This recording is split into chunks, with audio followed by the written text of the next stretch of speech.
मोदी सरकार अब मदरसों के टीचर्स को जदीद तकनीक और नए एजुकेशन सिस्टम के तौर तरीकों की ट्रेनिंग देगी। दूसरी बार वजीर आजम का हलफ लेने के बाद अपने पहले खिताब में नरेंद्र मोदी ने सरकार की तरजीहात का दायरा भी खींच दिया। पीएम नरेंद्र मोदी ने कहा कि अब सब अपने हैं, जिन्होंने वोट दिया वो भी और जिन्होंने वोट नहीं दिया वो भी, ये सरकार सबकी है।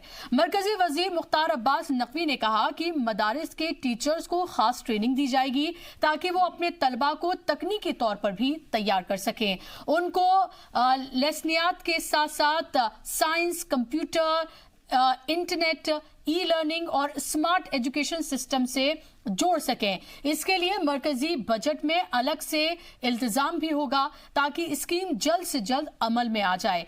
इस नई स्कीम का मकसद मदरसे की रिवायती अरबी में मजहबी तालीम के साथ साथ जदीद तालीम देकर मदरसे से निकले तलबा को भी मेन स्ट्रीम में शामिल करना है। अक़लियती तबके और अक़लियती तलबा को लेकर मोदी सरकार ने कई बड़े ऐलान किए हैं। 5 साल में 5 करोड़ तलबा को स्कॉलरशिप देने का ऐलान हो या फिर मदरसों को जदीद तालीम से जोड़ना। इन ऐलान का मुस्लिम समाज ने भी दिल खोलकर इस्तकबाल किया है। हालांकि कुछ लोग ये मान रहे हैं कि सरकार को काम जमीन पर करके दिखाना भी होगा। बहुत अच्छा कदम है जो आप पूछ रहे हैं कि स्कूल को जदीद तर्ज पे चलाने का, मदरसे को जदीद तर्ज पे चलाने का। ये हकीकत में बहुत ही खुशाइंद अमल है और जितना सराहा जाए वो कम है, इसलिए कि ख़ुद दीन इस्लाम, वो मदारिस जहाँ पे दीनी तालीम दी जाती है, वो ख़ुद इस बात को सिखाता है कि इंसान ज़्यादा से ज़्यादा तरक्की करे। और पूरी कुरान में यही तालीमात मौजूद हैं। साइंस है, टेक्नोलॉजी है, मैथमेटिक्स है, फ़लसफ़ा है, मंतिक है, जितनी चीज़ें हैं इस वक्त दुनिया तरक्की कर रही है, उन सबों का ज़िक्र कुरान करीम में एक ज़माना पहले आ चुका है। तो ये मौजूदा हुकूमत ने जो पेशकदमी की है और इतना बड़ा ऐलान किया है मुसलमानों के तई और मदारिस के तई, तो हकीकत में ये काबिल मुबारकबाद अमल है। माइनॉरिटीज़ को उन्होंने देने की बात कही है। इसमें सिर्फ मुसलमान ही नहीं हैं, लेकिन अक्सरियत में मुसलमान हैं। पर हुकूमत बनी है और अभी हम उन पर एतमाद कर सकते हैं। फ़िलहाल ये वक्त ही बताएगा कि 5 करोड़ स्कॉलरशिप या और भी जो सहूलतें हैं कहाँ तक मिल सकती है। और मॉडर्न एजुकेशन बहुत ज़रूरी है। हमारे मुसलमान बच्चे अच्छे इंग्लिश स्कूल में पढ़ें। अपना अगर मॉडर्न करने की बात से ये मतलब है कि जो दूसरी तालीम है, जो दूसरी चीज़ें हैं, उसको शामिल किया जाए, तो मेरे ख्याल से इसमें कोई हर्ज नहीं होना चाहिए। मिसाल के तौर पर पहले अक्सर मदारिस में, अब भी कुछ जगहों पर अंग्रेज़ी तालीम को पढ़ना एक जुर्म समझा जाता था या नहीं पढ़ने दिया जाता था, उसे मॉडर्न उलूम में गिना जाता था, लेकिन उसके नुकसानात हुए। और आज अक्सर मदारिस ऐसे हैं जहाँ पर अंग्रेज़ी तालीम को उनके निसाब का हिस्सा बनाया गया। मैं ये कह सकता हूँ कि अगर मदरसे में इन चीज़ों की तरफ तवज्जो दी जाए तो हमारे लिए यूनिवर्सिटीज़ का रास्ता आसान हो जाता है।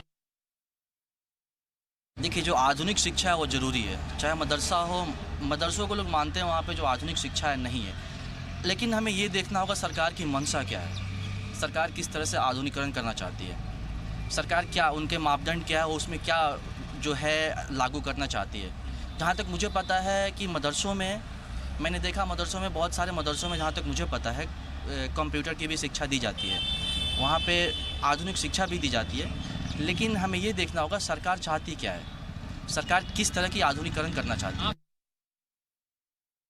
एक बात इल्ज़ाम धरा जाता है कि कौमी धारे में वो पीछे रह गए, तो उन्होंने ये भी गालिबन महसूस किया है कि देश को आगे बढ़ाने में जब तक हर भारतीय नहीं जुटेगा और सबको उसका सही मकाम किरदार अदा करने के लिए नहीं मिलेगा, तब तक बहुत मुश्किल है कि देश तरक्की करे, एक तरफ। और दूसरी तरफ ये है कि हकीकत में मोदी जी एक इंसान हैं और एक दूसरी बड़ी चीज़ ये है कि बहुत बड़े मुल्क के वो अहम तरीन ज़िम्मेदार भी बन गए हैं। तो ज़िम्मेदार जब बनता है इंसान तो उस वक्त कोई भेदभाव नहीं होता, न मतदानों का कि किसने मत दिया और किसने अपना वोट नहीं डाला, सब बराबर हो जाते हैं। तो आपने अभी तमाम मुस्लिम तबके के अलग अलग लोगों को, स्टूडेंट्स को, उलमा हज़रात को, सबको आपने सुना और आपने देखा कि सबने इस्तकबाल किया है इस कदम का कि मदरसों को किस तरह से मॉडर्नाइज किया जाए। और ख़ासतौर पर जो टीचर्स उन तलबा को पढ़ाते हैं, जो मदरसे में पढ़ते हैं, उनको नई तकनीक से उनको आरास्ता कराया जाएगा, उन्हें भी ट्रेनिंग दी जाएगी ताकि वो बच्चों को सही तालीम दे सकें। मदरसा मॉडर्नाइजेशन कोई नया वर्ड नहीं है, इससे पहले भी हमने न जाने कितनी बार इसको सुना होगा। 2014 में भी जब मोदी हुकूमत आई थी तब भी ये कहा गया था कि खुद नरेंद्र मोदी ने ये कहा था कि वो मदरसे के जो तलबा हैं उनके एक हाथ में कुरान शरीफ और दूसरे हाथ में लैपटॉप कंप्यूटर देखना चाहते हैं। 5 साल गुजरे, कुछ काम किया गया, कुछ अधूरे रह गए। अब फिर से इसकी बात की जा रही है और नए तरीके से इसको जदीदकारी में लाने की बात की जा रही है। प्रैक्टिकली ये कितना पॉसिबल हो पाएगा और किस तरह के कदम उठाए जाएंगे, किस तरह से इसको देखा जाए, किस तरह से इसको अमली जामा पहनाया जाएगा, इन तमाम पहलुओं पर बात करने के लिए मेरे साथ खास मेहमानों का पैनल जुड़ गया है जिनका तारुफ मैं आपसे कराना चाहूंगी। मेरे साथ सैयद यासिर जिलानी हैं, लीडर हैं बीजेपी के, और उसके साथ साथ वो मेंबर भी हैं higher education ministry of HRD में। इसके साथ ही मेरे साथ डॉक्टर ख्वाजा इफ्तिखार साहब हैं, एजुकेशनिस्ट हैं, मेरे साथ जुड़ गए हैं। अमलेंदु उपाध्याय साहब सीनियर जर्नलिस्ट के तौर पर मेरे साथ जुड़ गए हैं और अभिजीत द्विवेदी हैं पॉलिटिकल एनालिस्ट के तौर पर मेरे साथ जुड़ गए हैं। तमाम मेहमानों का बहुत बहुत इस्तकबाल है। यासिर साहब, शुरुआत में आपसे करना चाहूंगी। हमने देखा कि 2014 में भी ये वादे किए गए थे, सबका साथ सबका विकास का नारा भी था। अब सबका साथ सबका विकास सबके विश्वास की भी बात की जा रही है। जब सेंट्रल हॉल से वजीर आजम ने खिताब किया था तो जाहिर सी बात है बहुत खुशाइन था और लोगों ने इसका बहुत खैर मकदम किया था, लेकिन लोगों को लगा कि शायद उतने प्रैक्टिकली कितनी चीजें पॉसिबल हो जाती हैं ये थोड़े से वो माइक्रोस्कोपिक नजर से वो देख रहे थे। लेकिन जिस तरह के अभी हाल ही में 2-3 दिनों में जिन कदमों की बात की गई है, जाहिर सी बात है कि इनका दिल खोलकर इस्तकबाल किया जा रहा है मुस्लिम समाज में। मुझे ये बताइए, इन चीजों को अमली जामा किस तरह से पहनाया जाएगा, किस तरह से इसे पॉसिबल मुमकिन बनाया जाएगा? देखिए, सबसे पहले मैं आपको बताऊं कि आपने जो पैकेज दिखाया उसमें 5-6 अलग अलग कौम के दानिश्वर लोगों को दिखाया है और मैं देख रहा था, मुझे इस बात की खुशी है कि उन 5 लोगों में लगभग अगर एक को छोड़ दीजिए 4 बहुत पॉजिटिव हैं और चेंज की तरफ हैं। उनका मूड जो है, उनको इस बात का एहसास हो गया है कि जो सरकार कर रही है उस पर यकीन उन्हें करना पड़ेगा और वो यकीन कर रहे हैं। मुझे इसमें बहुत खुशी, क्योंकि हम लोगों ने जब इस काम की शुरुआत करी थी कुछ साल पहले तो हमें बहुत सारी चीज़ें हमें सामना करना पड़ा था, हमें विरोध का सामना, उनको लग रहा था कि शायद हम लोग मजाक कर रहे हैं। और हमने कोशिश जब करी कि मदरसे को हम मेन स्ट्रीम के साथ जोड़ें। देखिए, हमारा मकसद ये नहीं था कि हम उनको कहीं से अलग कर देंगे। हम भी उस वक्त कहते थे कि आप अगर मॉडर्न एजुकेशन की बात करते हैं जो कुरान कहता है, एक दानिश्वर ने बहुत क्लियर अल्फाजों में, मुझे हैरानी हुई पहली बार सुन के कि अब इस तरह के उलमा और मुफ्ती और आलिम इस तरह की बात करने लगे हैं। हैरानी इस बात की हो रही है कि उनकी सोच अलग हो रही है, उनकी सोच अच्छी हो रही है, जो शायद हमारी पाक किताब ने हमें सिखाया। उसी का हवाला उन्होंने दिया कि उस किताब ने भी मॉडर्न एजुकेशन के बारे में बताया, गणित, विज्ञान और सोशल साइंस के बारे में बोला कि आप किस तरह से दुनिया में दुनियावी चीज़ों के साथ आप इन्वॉल्व हों। ये बात जब हम लोगों ने करी थी तो इन्हीं लोगों को, मैं कोई शिकायत नहीं कर रहा हूं, मुझे सिर्फ इस बात की खुशी है कि ये चेंजेस भारत के अंदर देखने को मिल रहा है। और उस चेंजेस में जो सबसे बड़ा रोल है वो मौजूदा सरकार के मुखिया यानी हमारे वजीर आजम नरेंद्र मोदी साहब पे जो यकीन है। उन्होंने जब कहा था कि 2014 में हम ये करेंगे तो उन्होंने करके दिखाया है। और यकीन माने कि जो अभी तो सरकार बने हुए 10 दिन नहीं हुआ। मुझे बताइए कि 2014 में भी इसी तरह के वादे किए गए थे, आपने देखा भी होगा। जाहिर सी बात है, आप सरकार में हैं, आप उस पार्टी में हैं कि तब भी मदरसों को मॉडर्नाइज करने की बात कही गई थी, लेकिन उतने बड़े पैमाने पर उसको लेकर अमल किया गया हो वो नजर नहीं आया और शको शुबा की नजर से भी बहुत सारी चीजों को देखा गया। अब फिर से बड़े पैमाने पर बात की जा रही है, इसका इस्तकबाल किया जा रहा है, दिल दिल खोल कर इस्तकबाल किया जा रहा है। मुझे ये बताइए कि इस बार इसको यकीनी कैसे बनाया जाएगा? कुछ लोगों के जहन में जो खदशात हैं उनको किस तरह से दूर किया जाएगा? देखिए, आप यकीन माने कि जो लोग शक करने वाले हैं इस समाज के अंदर, वो उनके अंदर कभी कमी नहीं आ सकती। वो अपने आप को बहुत वसी कर ही नहीं पाते हैं। अगर वो अपने दिलो दिमाग को नहीं, मैं बताइए, मेरे पास जो आंकड़ा है 2014 से 2019 का, जो आपकी तरफ है, जो आपकी तरफ रागिब हैं, जो आपके साथ हैं, वो तो आपके साथ है ही नहीं। अब देखिए ना, 19 दानिश्वर में कमाल फारूकी हमारे साथ कभी नहीं रहे। हमारे साथ जिन मौलानाओं का, जो 19 दानिश्वर मुसलमान कौम के जो अभी जिन्होंने वजीर आजम को सराहा है, वो हमारे साथ नहीं थे। उन्होंने पूरे 5 साल, आप उनकी डिबेट्स, उनके कॉलम, उनके पेपर में जो उनके स्टेटमेंट आते हैं, वो मोदी सरकार को क्वेश्चन कर रहे होते हैं। मैं एक बहुत बड़े मौलाना है, वो भी साथ उन्होंने दिया है, मैं उनका नाम नहीं लेना चाहूंगा यहां से। वो हमेशा से खिलाफ रहे पिछले 5 साल में। लेकिन हमें खुशी इस बात की है कि वो दानिश्वर भी, वो मौलाना हजरात भी, वो आलिम भी, वो जो बुद्धिजीवी वर्ग है, वो अगर सामने आके ये कहता है कि नरेंद्र मोदी जी की जो सोच है, और खास करके देखिए, पूरे माइनॉरिटी की बात चल रही है। माइनॉरिटी में जो सबसे बड़ा तबका है मुसलमानों का, उसी पे हम लोग ज्यादा जोर देते हैं, चर्चा करते हैं कि आज जो उन्होंने कहा वो करने की कोशिश कर रहे हैं। और मुझे एक और दूसरी बात बताइए कि आपके पास 2014 से 2019 का कौन सा आंकड़ा है जिसमें कोई काम नहीं हुआ? 124 योजनाएं आई थी, तो वो उसमें मुसलमानों को जोड़ा गया। और मैं उसके बाद भी आपकी इस बात को मानते हो सकता है कुछ लोगों ने शक किया, कुछ लोगों ने कहीं छोड़ दिया होगा।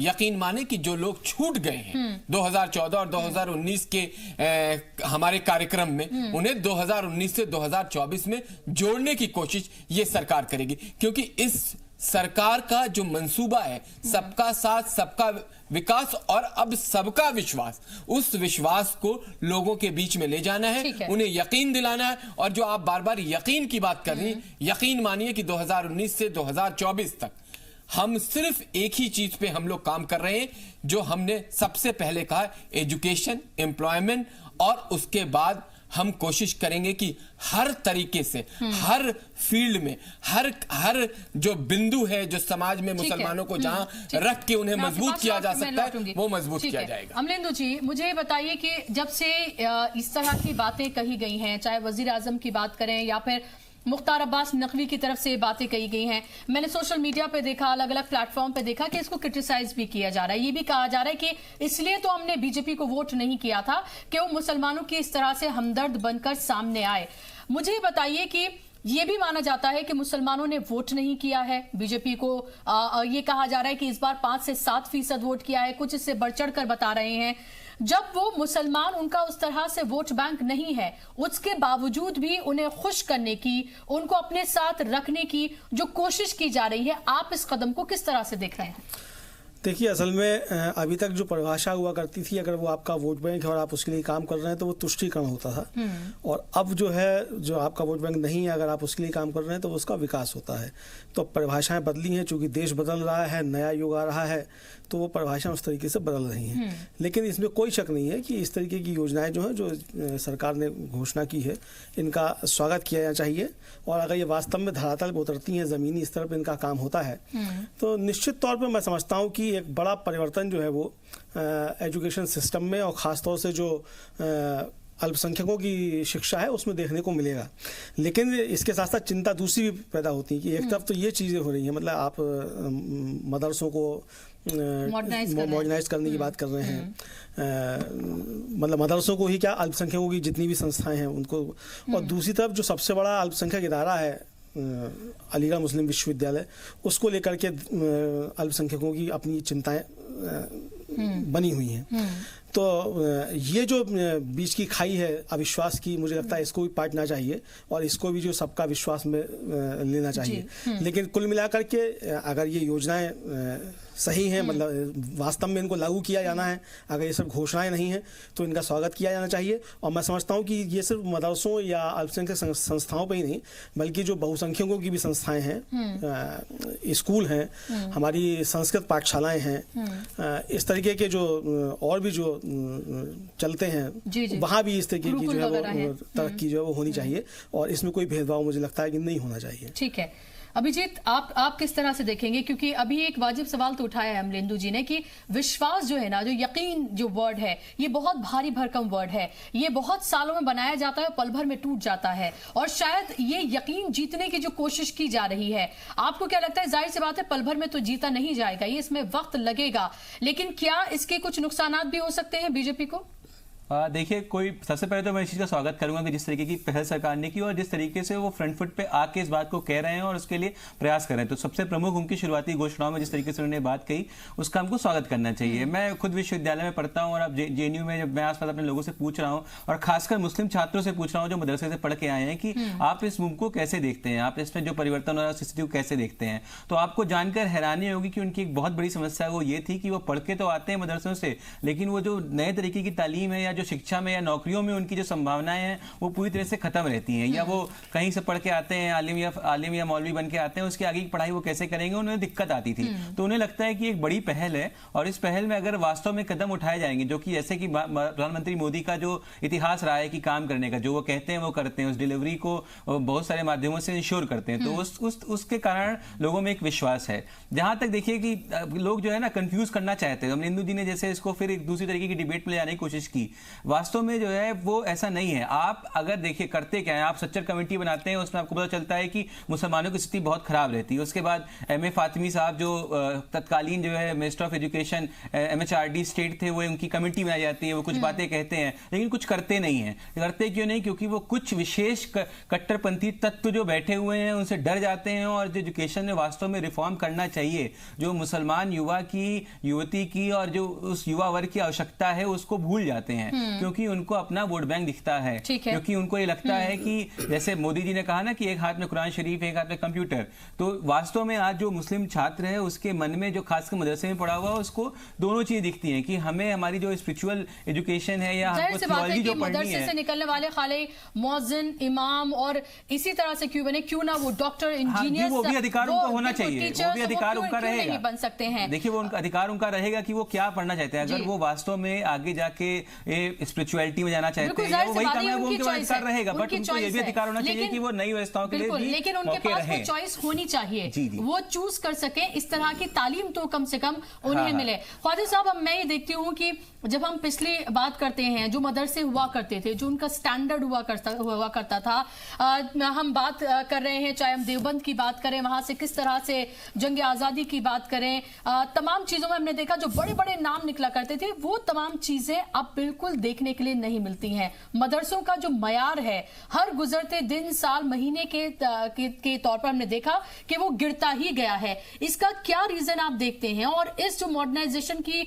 बात जो की जा रही है, एक तरह से एक तबके में फिर एक खौफ भी पैदा करने की कोशिश की जाती है उसके साथ, कि देखिए ये आपको कंट्रोल करने की दरअसल कोशिश कर रहे हैं, आपके मदरसों को हड़प लेंगे और फिर अपनी तरह की तालीम आपको देंगे, ये तमाम चीजें भी की जाती है। कैसे देख रहे हैं आप इसको? देखिए, मदारिस का जो हमारे मुल्क में निज़ाम है, उसकी 3 शक्लें हैं। सबसे पहले तो वो मदारिस हैं जिनका ताल्लुक बरह रास्त दारुल उलूम देवबंद से है जी, और उनकी तादाद हज़ारों में है, और उन तमाम हज़ारों मदारिस में जो निज़ाम चलता है वो निज़ाम चलता है जो दारुल उलूम देवबंद तय करता है। दूसरे वो मदारिस हैं जो बड़े बड़े मदारिस हैं, लेकिन ये है कि वो एक मखसूस तबका है, कोई कमेटी है, कोई इंतज़ामिया है, उसके मातहत वो इदारे चल रहे हैं। ठीक है। तीसरे वो इदारे हैं जो कहलाते तो मदरसे हैं, मगर बुनियादी तौर से उसमें तालीम का निज़ाम नहीं, सिर्फ कुरान पढ़ाया जाता है या हिफ्ज़ कराया जाता है, वो छोटे मोटे मदारिस हैं। जो बुनियादी सवाल इस वक्त उठा है कि मदारिस के मॉडर्नाइजेशन का, जरा सा तारीखी पस मंज़र में चलिए, फिर बताऊंगा मैं आपको कि अब क्यों वो हासिल नहीं हो रहा जिसकी तरफ आपने इशारा किया। देखिए, 1993 में माधवराव सिंधिया हमारे ह्यूमन रिसोर्स डेवलपमेंट मिनिस्टर थे और नरसिम्हा राव उस वक्त के प्राइम मिनिस्टर थे। पहली मरतबा ये मदरसा मॉडर्नाइजेशन की स्कीम उस वक्त लॉन्च हुई। आज 93 से आप देखिए 25 बरस हो गए और ये हर हुकूमत में मॉडर्नाइजेशन ऑफ मदरसा की बात चलती चली आ रही है। 2014 में भी ये बात चली थी और मुख्तार अब्बास नकवी साहब ने काफ़ी हद तक कोशिश भी की इस चीज़ को आगे बढ़ाने की, लेकिन अभी वो खातिर ख्वाह नताइज हासिल नहीं हो पा रहे जिसकी तरफ आज इशारा किया जा रहा है। अब दोबारा से ये बात फिर उठाई गई है कि मदारिस के अंदर साइंस की तालीम हो, अंग्रेज़ी की तालीम हो, मैथमेटिक्स की तालीम हो। देखिए, दौर बदल रहा है। आज ये साइंस का दौर है, इंफॉर्मेशन टेक्नोलॉजी का दौर है, ये साइंसी फिक्र का और साइंसी सोच का दौर है।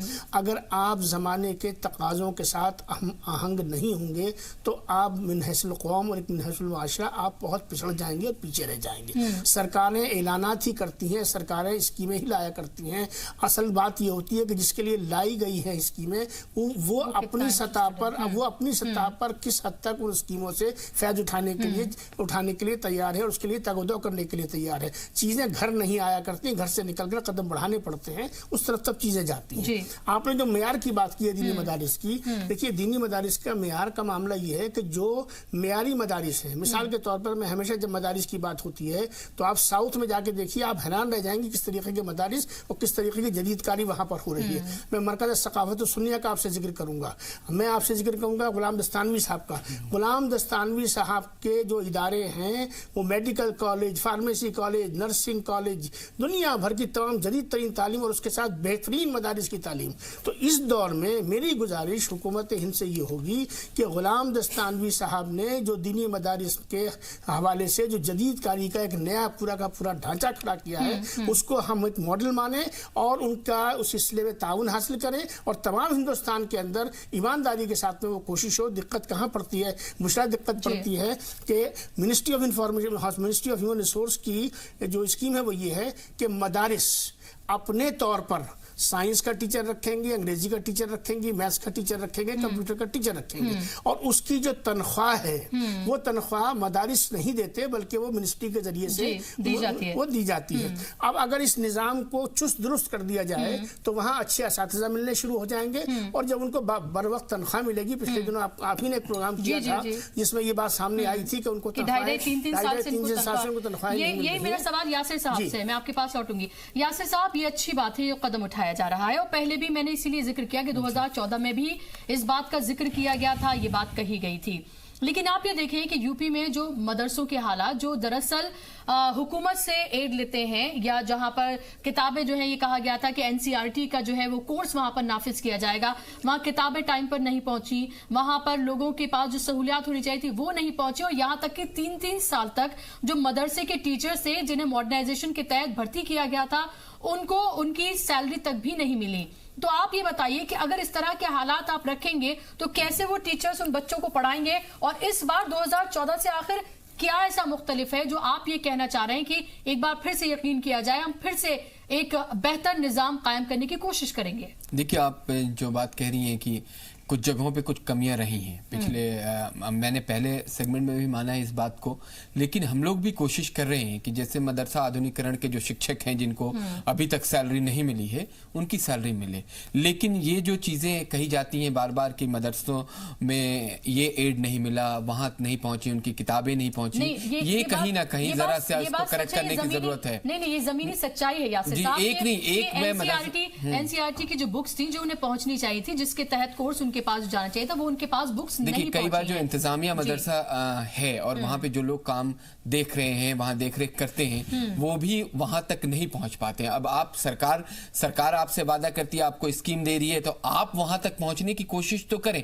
हमने जब पिछली बार ये मदरसा आधुनिकरण के टीचरों के सैलरी का मामला आया था और उसको हमने मंत्री साहब तक पहुँचाई, वहाँ पे उनको बताया तो थोड़ी सी हलचल मची थी। मुझे लग रहा था कि शायद इलेक्शन से पहले उनका मामला तय हो जाएगा, लेकिन इससे पहले आप यकीन माने कि हम लोगों को इसके बारे में बिल्कुल जानकारी नहीं थी कि मदरसों का सिस्टम क्या है, कैसे मदरसे काम करते हैं। फिर हमने पश्चिमी उत्तर प्रदेश से और पूर्वी उत्तर प्रदेश, खास करके उत्तर प्रदेश को फोकस किया था। जब पहुंचे तो वहां बहुत सारी खामियां मिली हैं। ऐसा नहीं है कि वहां पे उनकी तरफ से खामियां नहीं है, ठीक है कि एक दो चीजें नहीं हुई, लेकिन यकीन माने कि मैं फिर आपके इस नेशनल चैनल के माध्यम से कहूंगा कि नए सरकार, अभी जो दूसरा टेन्योर है मोदी साहब का, उसमें जो नए मंत्री साहब आए हैं उनसे बहुत जल्दी मुलाकात होने जा रही है और उनको खास करके नहीं सेम नहीं है, ये आपके कहने का अंदाज। देखिए आप सहाफी हैं, आप कह सकती हैं मुझे जवाब देना है, तो मैं भी अपने आंकड़े, क्योंकि जब आप मुझे कोई टॉपिक देती हैं तो मैं सारे आंकड़े कोशिश करता हूं कि एक्चुअल तौर पे अपने पास रखूं, क्योंकि आपके बहुत सख्त सवाल होंगे, उसका जवाब भी देना है। और मेरी कोशिश ये है कि हमें रास्ता हमवार करना है।